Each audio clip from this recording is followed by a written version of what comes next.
And welcome to Studio 5. Recording artist and new author Mandisa is here with us. We're traveling to Sight and Sound Theater to show you its latest production, and we have more from recording artist Major. But first, let's begin this week's countdown of the top 5 stories in the world of uplifting entertainment. Here are your first 2. At number 5. Because the Lord is my shepherd,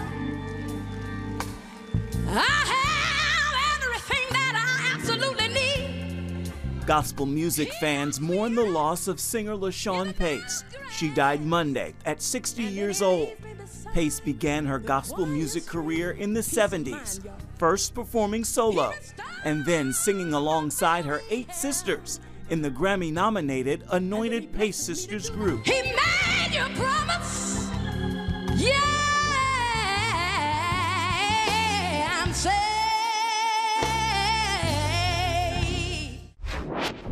At number 4. Kind of shocking to think about, but Francis Ford Coppola didn't have a star on the Hollywood Walk of Fame until this week. Thank you all. Thank you from the bottom of my heart. Thank you. The 5-time Oscar winner was joined on stage Monday by his sister Talia Shire and actress Elle Fanning. Coppola's The Godfather turns 50 on Thursday. And our top 5 countdown will continue throughout the rest of the day's show. Right now, we are sitting down with Mandisa Lynn Hunley, known to our music fans as simply Mandisa. The Grammy and Dove Award winner has penned a book. It is called Out of the Dark, My Journey Through the Shadows to Find God's Joy. We all bleed the same. We're more beautiful when we come together. Haven't seen music this year, but we are seeing a new book. A second book, I think, right? Yeah, my first one was right after American Idol, so it's been a few years. But he's proven I can trust in him, and yeah, I believe it. What prompted this story? Out of the Dark is the title. You talk a lot about personal struggles and life. What prompted you to start to share this? It's not done. He started something good, and I'm gonna believe it. I actually had an album that released in 2016 with the same title, Out of the Dark, and in it I talked a lot about mental health. And as I was having those conversations, I realized this is an area that so many people struggle with. And so I thought it was, we need to really start talking about this, especially as the body of Christ. I think there's such a stigma surrounding it. So just wanting to prompt conversations about this issue that's really plaguing so many people. Tell me about the process, because I imagine this had to be deep to open up and to go into all of these things and to share. What was that process like for you, and how did you feel doing it?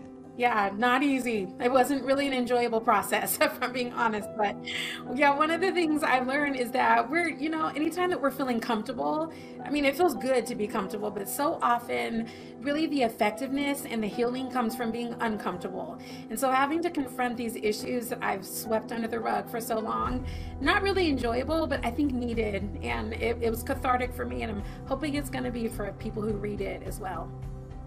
What did you learn in going through this?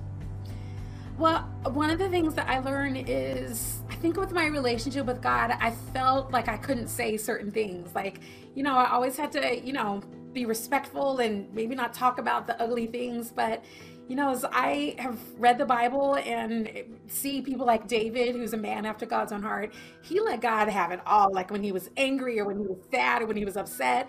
And learning, I think that's what God is after. Like, talk to him about the things that maybe you would try to keep hidden. That's been a big lesson for me, is letting God into those dark places that I'm trying to keep him out of. You open up with a rather difficult story. Your longtime hairstylist is going through, pregnancy and cancer at the same time. Yeah. Tell me about that, I mean, and having to visit with her at the end, what was that like? Yeah, I mean, she was my hairstylist. She sang background for me. She was a great friend of mine. And so when she was diagnosed with breast cancer while she was pregnant, it was bittersweet. I mean, she had been longing for another child, and he was born. He's beautiful and healthy, and I really believe that her healing was just around the corner. I really believed that God was going to heal her. So when she passed away, it just kind of shook the foundation and started questioning a lot of things about prayer and about God and whether he hears and whether he cares. And the darker that it got, like, that is just such a slow fade into depression where I was just sweeping it under the rug and not dealing with it. But it had me questioning a lot of things and isolating. And that, for me, I've come to understand, that's the danger zone for me, is when I'm pushing everybody away. And I learned that through that process, is that's when I need to really pay attention to my mental health, is when I'm isolating from everybody. When did you first realize that you were dealing with a struggle as far as mental health goes? Yeah, it was, I call it the deep dark in the book. It was when I was considering taking my own life. I was just tired of it all. That's when I was like, okay, this is not just going through a bad moment. This is really serious.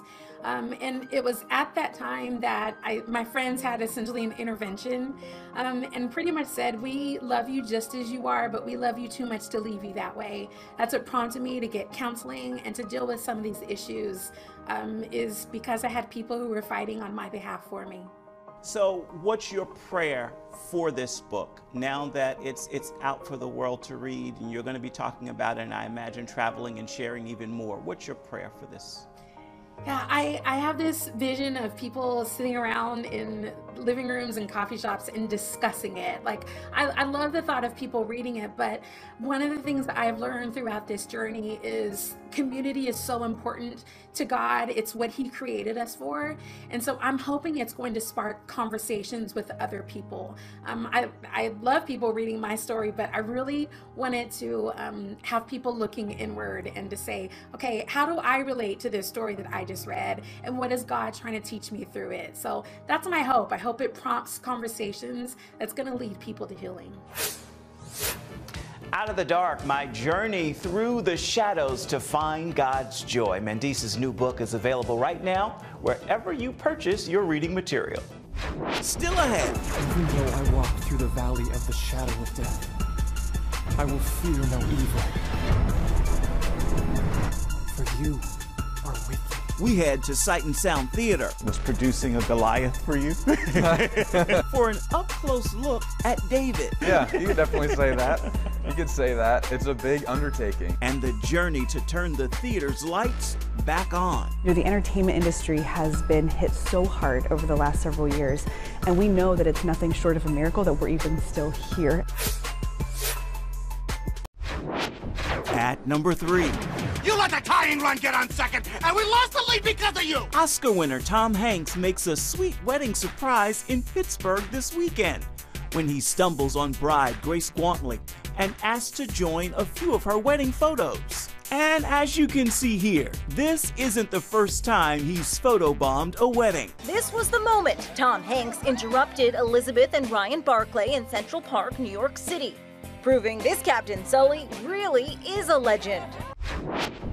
At number 2. Oscars week in Hollywood, and it's good to be back. There's no place like home, right? The 94th Academy Awards is returning to the Dolby Theater this year after a pandemic pivot last year, when a smaller event with COVID modifications was moved to Union Station in downtown. As for the red carpet, there is a ceremonial rollout on Wednesday, which certainly increases the excitement out here. By Friday, everything should be in place and ready for rehearsals.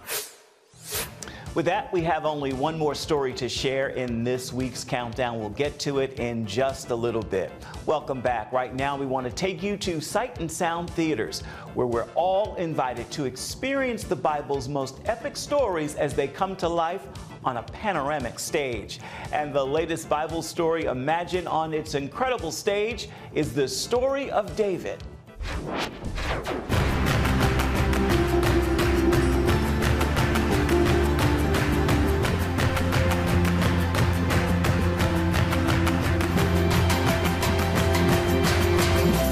So you are David. Yes. How does it feel to be David?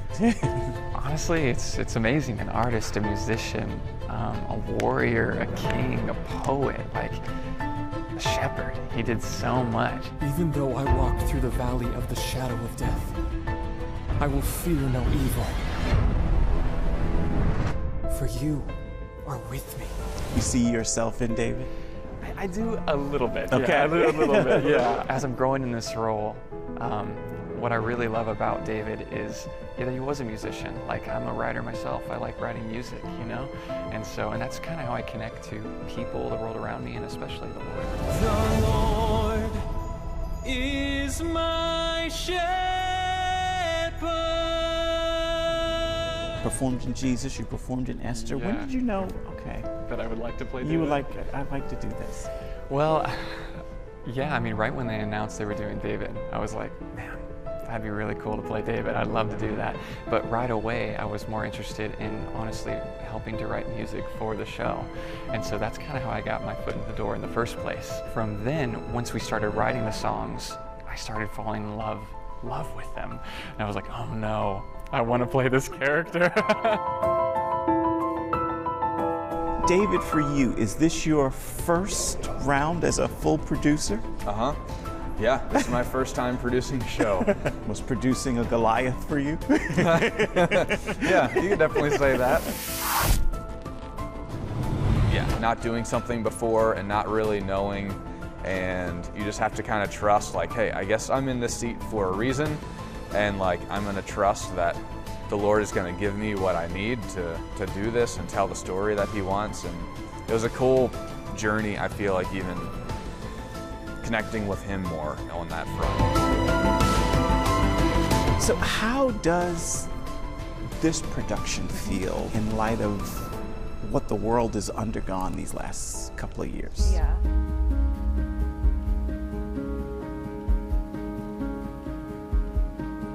Between shutdowns and lockdowns and supply chain issues and everything else, there were far too many points of going, we may not be able to finish this show.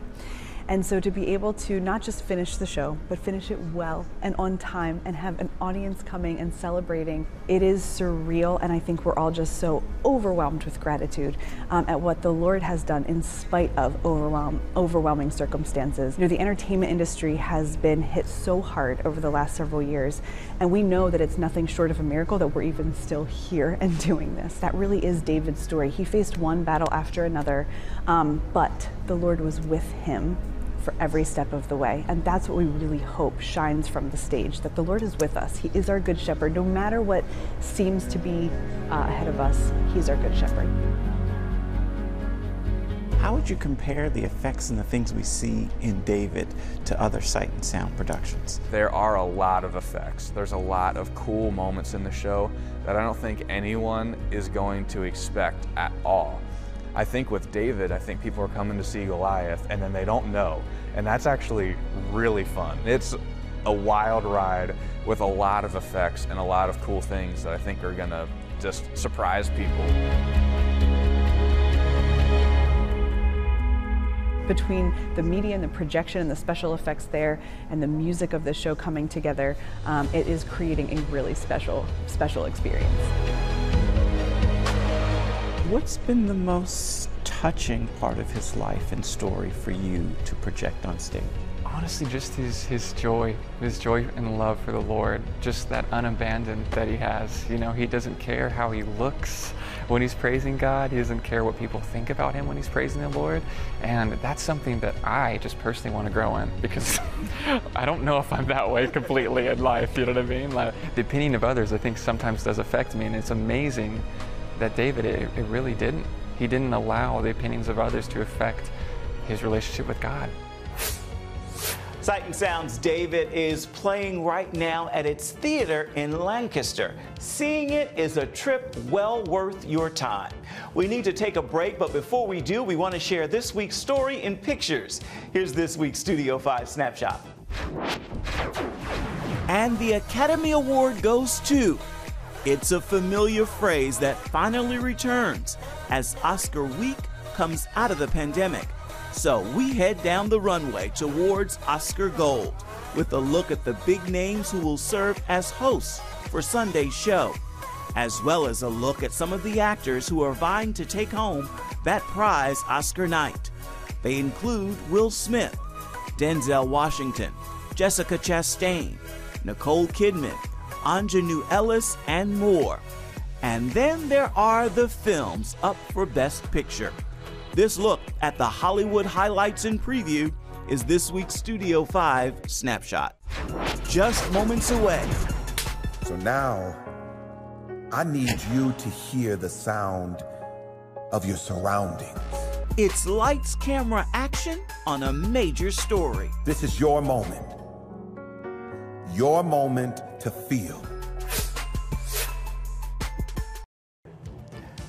And welcome back to Studio 5. We are back with more from Major. We want to wish the Grammy-nominated recording artist a belated happy birthday. He is certainly living a major life, but his is also a story that nearly ended before it began. To set the stage for this story, we begin with one of Major's big hits, Better With You In It. Realize it's just a dream that we're awakened and overtaken by the scene. My life is better with you in it. Hey, 1,000 ways that I can spend it. Major R. Johnson Finley grew up in a blended family of 13 children. Music came early and easy for the Houston native who attended the very same high school as Beyonce. Hometown fans know him as Choir Boy. The rest call him Major or the Hope Dealer. This is why I love you. This is why I love. This song introduced him to the world in 2016, solidified his single name, Major. Your father changed my life. He helped me find Christ. He paid my tuition all throughout college. And even opened the door for him to act.